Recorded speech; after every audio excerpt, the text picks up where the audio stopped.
funds, and as you know, forestry definitely qualifies as environmental fund. And Dasos is ancient Greek and means forestry, if anybody doesn't know. So we are a Finland-based, Scandi-Uudland-based timberland fund, which launched in June a global environmental fund, timberland fund, focusing on in Europe and selected emerging markets.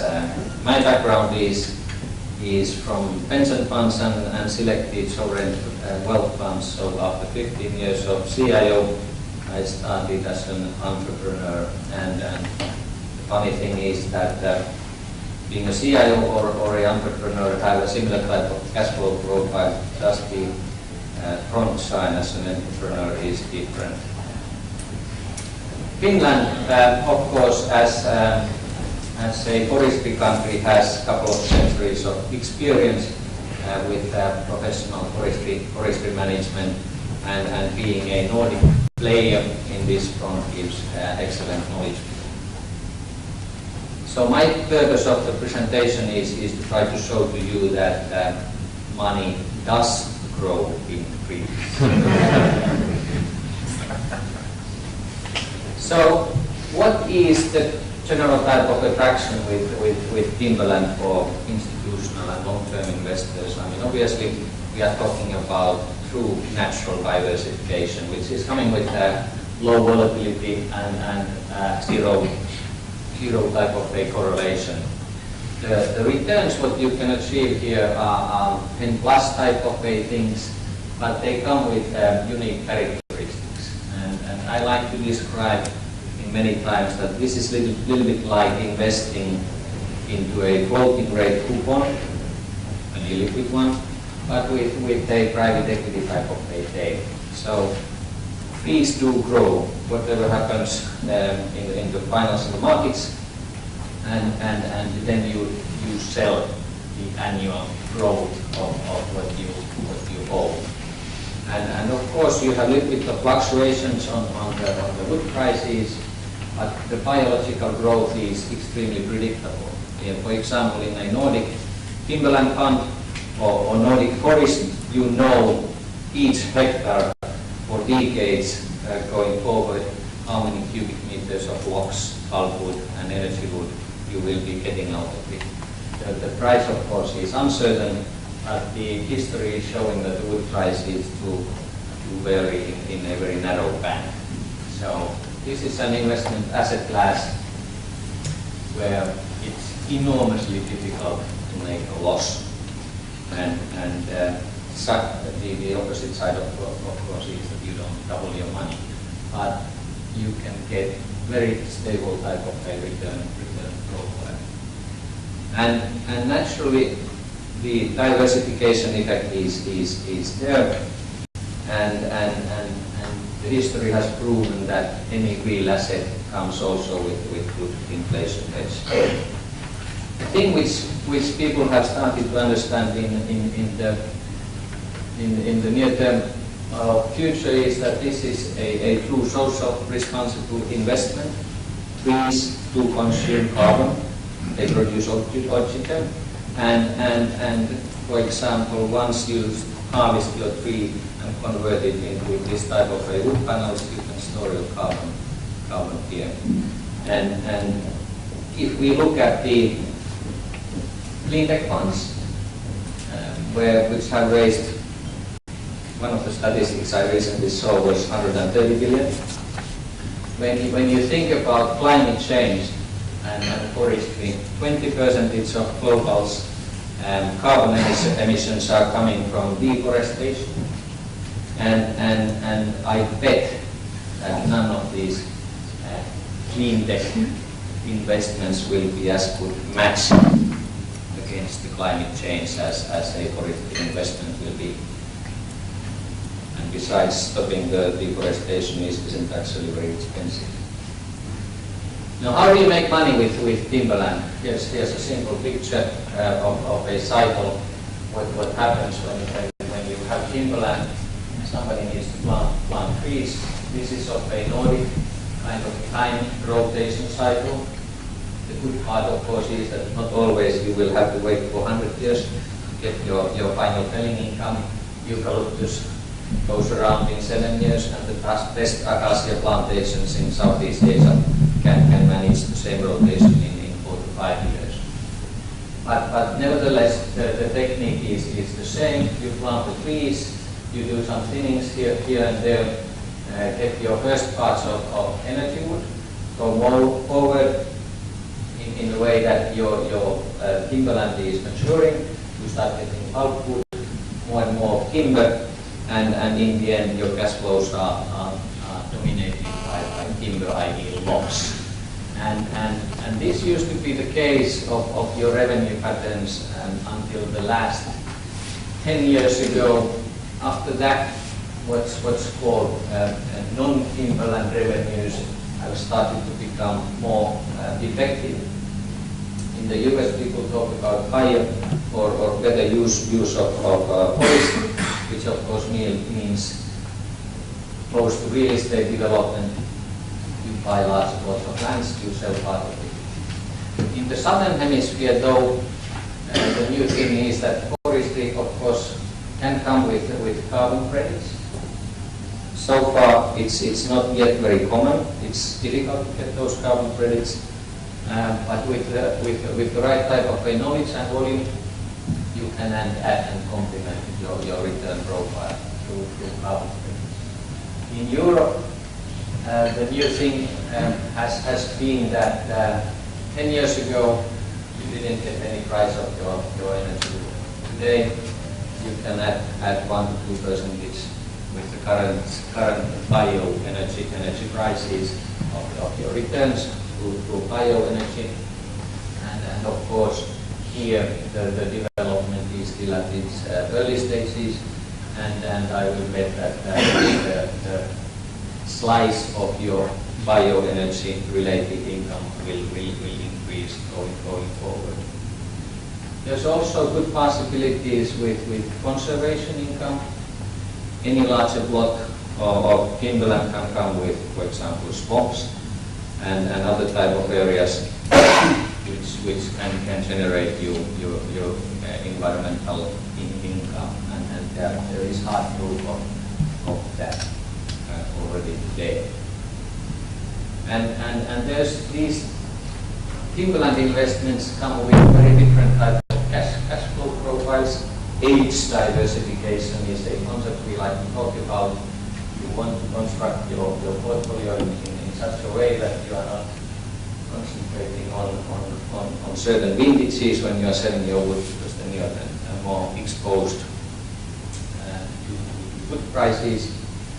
And also the difference between northern hemisphere type of timberland investments is that you get more of these thinning income, and in the southern hemisphere with plantations, you tend to get more or less one income pattern every 7th year or every 5th year, which is coming from the final valley. Now looking at the globe, timberland universe is expected to be something like 500 billion. There are mainly US timberland funds, entities and Harvard and Yale, which together have invested roughly 50 billion into the universe. However, 90% of that money is invested into the US, mainly into the southern states pine plantations. And our thinking says that this might not be the best diversification if you want to invest in timberland. Therefore, we are constructing a portfolio which will concentrate in Europe and in selected emerging market countries. And it has different layers of diversification: geography, different tree species, age diversification, different end users of wood. Because wood fiber in itself has no natural demand; it's all derived demand. And the fund, which we have launched with the help of European Investment Bank, we have jointly written a forest investment, forest management policy, which should fulfill all the possible SRI criteria so far invented on Earth. And with this sustainable approach, we are not only trying to be good human beings, we also want to make money out of it. And by figuring out how do you invest here, there's a little bit of this Yale's Mr. Svensson's concept that Australia and US are classified as mature timberland markets. Most of the stuff is going from fund to fund, but in Europe and in emerging markets, you can still generate proprietary deal flow, and the pricing is still a little bit funny. The bigger your block, the cheaper the unit price, and therefore we are aiming in 10 deals in 5 to 7 countries. Now, what do you need to take care to make your investments sustainable and financially profitable? Of course, it is good if you can make the trees grow. It's also beneficial if somebody is buying them and paying for them. So it's good to have industrial connections. Most of the new plantations today come in a mosaic type of a format, meaning that whenever you buy 100 units of land, you plant only half of them. The rest you let rehabilitate back to rainforest, which of course is good when you want to get your carbon credits. And in the beginning, of course, it's also increasing your biodiversity in plantations. And in the past, all this rehabilitation exercise was only a cost. Today, we can also try to make money out of it. Now, social risks are typically the biggest ones, what we see when doing timberland investments, and it is really important that, especially in the emerging markets, that you have community involvement programs in place where when you have plantations, so the farmers nearby will start planting trees as well and get their money and then steal your wood. And this technically advanced thing is actually quite interesting, because with agriculture you've been increasing the productivity of your plants for 100 years. With trees, that sort of a development exercise has been existing only for a couple of decades, but the results are quite massive. For example, in Uruguay, we looked at 2 different owners of eucalyptus plantations, and the growth difference is 50% each. And of course, that can make quite a nice difference on your IRR. And how Dasos can do this from what place called Helsinki. I mean, obviously, we have 3 of the leading forest industrial companies, which are extremely global, and they happen to be in a few kilometers from our place. Helsinki will most likely never be a financial center of the earth, but within forestry it has a pretty nice knowledge pool. And with the help of the team's experience and the connections with people who really have been doing work in various different parts of the work, you can add your returns and reduce your risks. And this industry connection is also helping you to create a proprietary deal flow. And if you look at the kind of how this can work together, so the partnerships with the industry is mainly with the pulp and paper industry, but also nowadays with energy companies. They want to get somebody who can make the trees grow, and then want to buy the stuff with long-term off-take contracts, so that you always guarantee that your volume is bought and you get paid. And from the industry's point of view, I mean, a modern pulp mill costs roughly $1.5 billion US, and the plantations around it, you would need to tie up maybe $500 million to $1 billion for these plantations. So this is pretty clear win-win case for the plant and the industry. And all the ones who now after this presentation were extremely excited on the hardcore stuff, and either myself or my co-founder, and then we will tell you a lot more stories about Finland investment.